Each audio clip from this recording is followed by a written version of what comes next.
Morning, everybody. We got another little squash growing in here. Is that good, sir? Is that some good breakfast? Pretty boy. Yeah, sir. Say hey to the people, man. Tell them good morning. We thought it was corn. It's sorghum. Hey, chickens will enjoy it. Got a whole bunch of cayennes coming in. Yeah. And a little jalapeno. Pig, you want cucumber? Bella, here.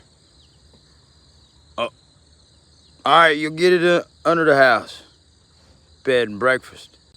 Couple of these beans and peas and these last 2 tomato plants here. Trying to hang in through this South Carolina heat. But them strawberries look so pretty. And they got fruit.